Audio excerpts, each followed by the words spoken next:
सभी का स्वागत है मेरे channel perfect study and information में। दोस्तों, आप सबकी तैयारी बहुत अच्छी चल रही होगी और आप स्वस्थ होंगे, मस्त होंगे। आज हम लोग देखने वाले हैं जेएसएससी सीजीएल के संदर्भ में, और जितने भी तरह का एग्जाम जहां पर कंप्यूटर आपका पूछा जाता है, तो इसके संदर्भ में जो आपका कंप्यूटर का क्वेश्चन से रिलेटेड क्वेश्चन जितना भी होगा उसके संदर्भ में हम लोग बात करेंगे। दोस्तों, हमारे चैनल पे ये कंप्यूटर का पहला सेशन है और मॉर्निंग डोज का सेशन है जो आप तक लगातार पहुंचेगा। तो आपको पहले बता दें कि क्वेश्चंस जो हमारा पूछा गया है उस तरह का क्वेश्चन आपको के पास उठाकर लाया गया है।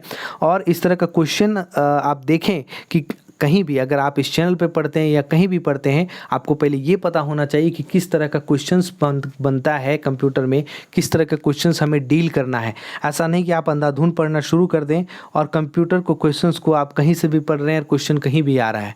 ठीक है, तो देखिए यहाँ पर झारखंड सचिवालय है, एसएससी एलडीसी है, एसबीआई पीओ है, बहुत सारा एग्जाम का क्वेश्चंस, मतलब इस तरह का क्वेश्चंस आपको बनता है, ये हमें दिखाना था।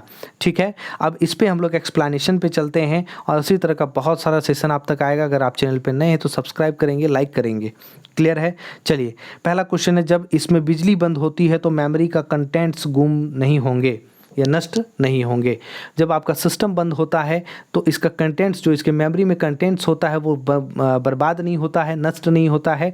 तो वो आपके सिस्टम के अंदर क्या क्या चीज़ होता है, तो पहला आपका देखिए रोम, ईपी रोम, ईईपी रोम और उपर्युक्त में सभी। तो यहाँ पर जो आंसर होगा उपर्युक्त में सभी, मतलब रोम। रोम का फुल फॉर्म भी आपको पूछा जाएगा तो आप लिखेंगे रीड ओनली मेमोरी। ईपी रोम होगा ईपी रोम, तो ईपी रोम का जो आपका फुल फॉर्म होगा वो होगा erasable programmable read only memory. यहाँ पर देखिए एक बार फिर से ई एक्स्ट्रा है, ईपी रोम है, तो ई के पहले हम लोग क्या करेंगे, इलेक्ट्रिकली लगा देंगे, electrically erasable programmable read only memory. ये इसका फुल फॉर्म हुआ और आप इसको लिख भी सकते हैं। क्लियर है? चलिए अगले प्रश्न की ओर बढ़ते हैं। दोस्तों, अगला प्रश्न आप लोगों के सामने CDRW का पूरा नाम क्या है, फुल फॉर्म आपको पूछा जा रहा है। तो यहाँ बहुत सारा है, यहाँ पर आंसर जो होगा कॉम्पैक्ट डिस्क रीराइटेबल है। क्लियर है? ऑप्शन नंबर ई होगा। जहाँ पर बहुत ज़्यादा एक्सप्लेनेशन का जरूरत है, हम आपको जरूर एक्सप्लेन करके बताएंगे। अगला प्रश्न है, निम्नलिखित में से किस मेमोरी को प्रति सेकेंड कई मदों को नवीनीकृत करना चाहिए? नवीनीकृत करना चाहिए, यहाँ पर क्या होगा, डायनेमिक रैम को। डायनेमिक रैम क्या होता है, किसी भी डाटा में बार बार रिफ्रेश करना, रिफ्रेश जो बार बार होता है वो डायनेमिक रैम होता है किसी भी डाटा में। क्लियर है? अगला प्रश्न है आपके सामने, निम्नलिखित में से किस मेमोरी यूनिट को प्रोसेसर द्वारा अधिक तेजी से अभिगमन किया जा सकता है? ठीक है, अधिक तेजी से अभिगमन किया जा सकता है, ये आपका झारखंड सचिवालय में क्वेश्चन पूछा हुआ भी है। इस तरह का क्वेश्चन जो आपके सामने आ रहा है, इस तरह का क्वेश्चन आपको पूछा जाएगा। ये ना सोचें कि ये क्वेश्चन पूछा गया है तो आपसे नहीं पूछा जाएगा। क्वेश्चन कंप्यूटर में लिमिटेड है और 20 क्वेश्चंस आपको पूछने हैं, बहुत सारा रिपीट होगा। आपका जो सेशन बहुत दूर तक चलेगा, उसमें बहुत सारा क्वेश्चन रिपीट भी होगा, बहुत सारा आपका एग्जाम में बहुत सारा डायरेक्ट मिलेगा, बहुत सारा उसी को थोड़ा सा घुमा के मिलेगा, बहुत सारा क्या है कि ऑप्शन को क्वेश्चन बना दिया जाएगा। ठीक है, तो आपको इसीलिए एक्सप्लेनेशन का जरूरत है यहाँ पर। क्लियर है? तो निम्नलिखित में से किस मेमोरी यूनिट को प्रोसेसर द्वारा अधिक तेजी से अभिगमन किया जा सकता है? तो यहाँ पर कौन सा होगा, कैश मेमोरी को। क्लियर है? कैश मेमोरी को यूनिट को प्रोसेसर के द्वारा अधिक तेजी से गमन किया जा सकता है, कैश मेमोरी के द्वारा। ठीक है, अगला प्रश्न है, स्टोरेज डिवाइस कौन सी नहीं है? ऑप्शन है CD, DVD, floppy disk, printer और हार्ड डिस्क। पता है कि जितने भी तरह की चीज़ें हैं, CD, DVD, फ्लॉपी डिस्क और हार्ड डिस्क, ये सब सारी चीज़ों में हम लोग स्टोरेज कर सकते हैं, लेकिन प्रिंटर में स्टोरेज नहीं हो सकता है। क्लियर है? आगे हम लोग बढ़ें। अगला प्रश्न है आपके सामने, निम्नलिखित में से क्या द्वितीयक संचय यूनिट नहीं है? द्वितीयक और प्रथम संचय यूनिट के बारे में आपको थोड़ा क्लियर कर दें कि किसी भी कंप्यूटर में जो पहले से फिक्स्ड रैम वगैरह वगैरह होता है वो आपका प्रथम होता है। ठीक है, और जो एक्स्ट्रा इसमें मेमोरी लगी होती है वो आपका द्वितीयक में आता है। क्लियर है? तो यहाँ पर जो आपका रैम है जो उसमें फिक्स्ड होता है वो आपका द्वितीयक नहीं है। ठीक है, ये आपका द्वितीयक यूनिट नहीं है। क्लियर है? क्योंकि अभी इसके आगे भी इस तरह का प्रश्न आपको देखने को मिलेगा। देखिए डीवीडी क्या है, अगला प्रश्न है डीवीडी क्या है। यहाँ पर 4 ऑप्शन आपके सामने है, digital video disc, digital versatile disc, dynamic versatile disc, dynamic video disc.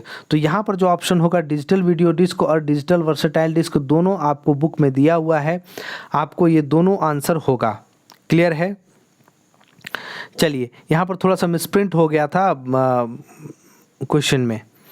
अगला है कंप्यूटर सिस्टम हार्डवेयर में द्रुततर महंगा अपेक्षाकृत छोटा संग्रह रूप क्या है। कंप्यूटर सिस्टम हार्डवेयर में द्रुततर महंगा और अपेक्षाकृत छोटा संग्रह रूप क्या है। क्या है छोटा संग्रह रूप, तो वो आपका क्या होगा, शैशे होगा, जिसको कैशे कहते हैं, कैशे होगा। ठीक है, कैशे। क्लियर है।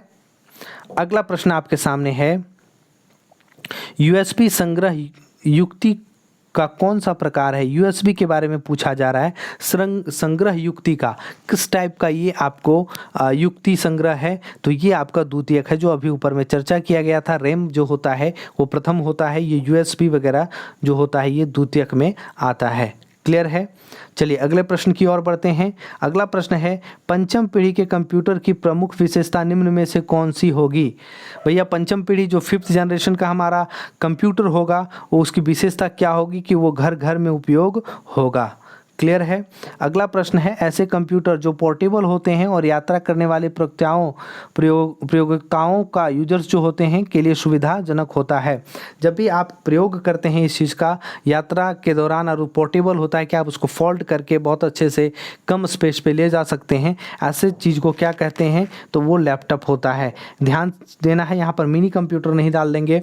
कंप्यूटर में बहुत सारा एक्सेसरीज आपको बाहर से लगता है, तो वो आपको क्या होता है, पोर्टेबल नहीं होगा, इसलिए वो लैपटॉप आंसर होगा। क्लियर है। और देखिए अगला प्रश्न है, कंप्यूटर के आईसी चिप के उत्पादन हेतु निम्नलिखित में से किसकी आवश्यकता होती है।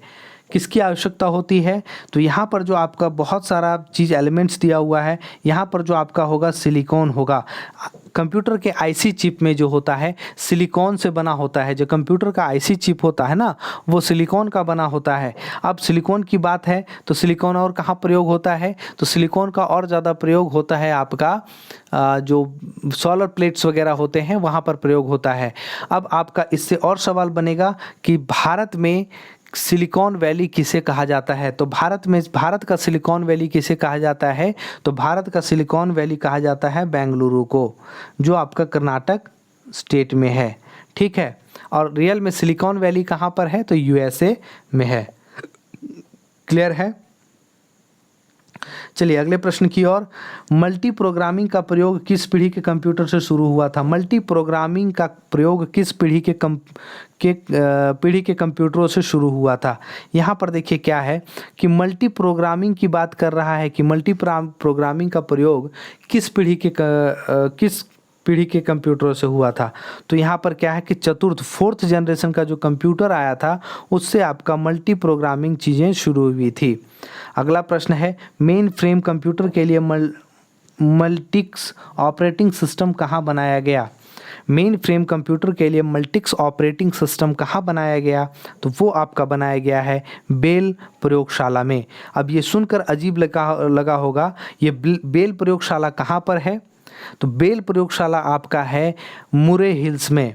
इसका हेडक्वार्टर कहाँ होगा, बेल प्रयोगशाला का हेडक्वार्टर कहाँ है, तो ये मुरे हिल्स में एक जगह है, आपको मुरे हिल्स वहाँ पर है, मुरे हिल्स। और ये मुरे हिल्स कहाँ पर है, तो ये आपका है न्यू जर्सी में, न्यू जर्सी में।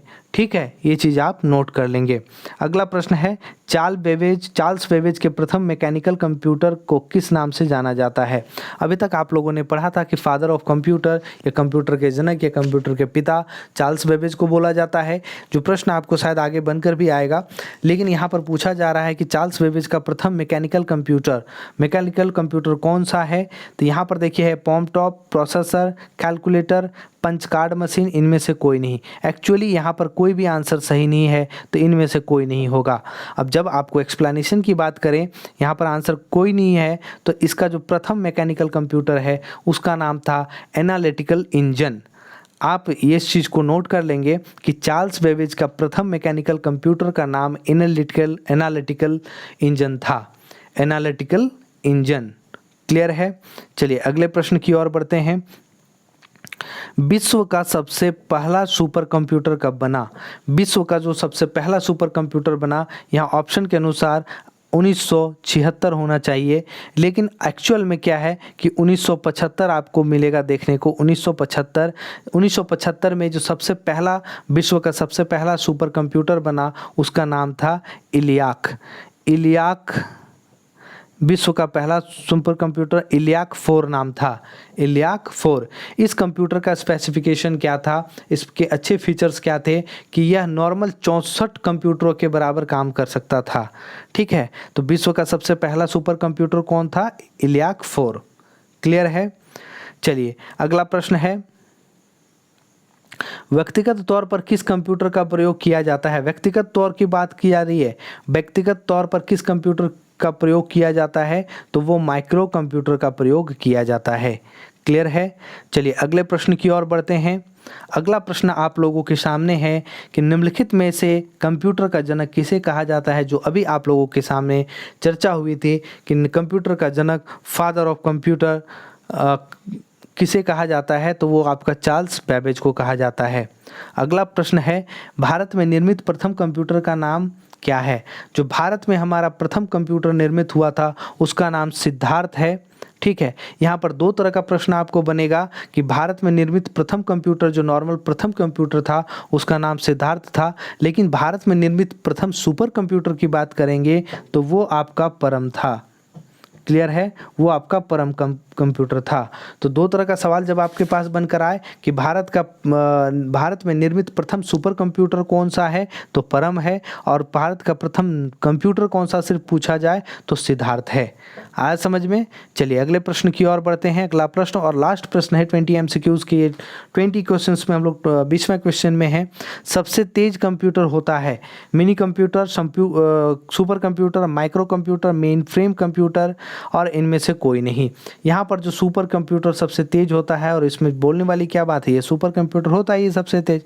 तो दोस्तों आपका ये सेशन कैसा लगा? इसी तरह का बहुत सारा क्वेश्चंस आपके लिए पहले तो आपका 1-2 सेशन कोशिश करेंगे कि आपका प्रीवियस ईयर का क्वेश्चन जिस तरह से पूछा जाता है वो आप तक लाएं, और उसका ये मत सोचिएगा कि ये क्वेश्चन पूछा गया है तो कभी नहीं पूछा जाएगा। बहुत रिपीटेड क्वेश्चन होता है कंप्यूटर में, बहुत ज़्यादा।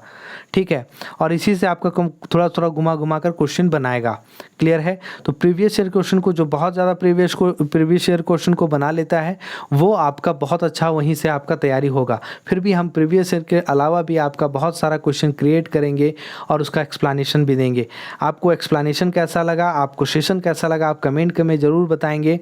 नए हैं तो सब्सक्राइब करेंगे, लाइक करेंगे, दोस्तों में शेयर करेंगे ताकि हमारा हौसला आप बढ़े, और इसी तरह से आपके सामने तरह तरह के आपका JSS CGL के लिए सेशन आता रहे। चलिए मिलते हैं नेक्स्ट सेशन में। जय हिंद, जय भारत।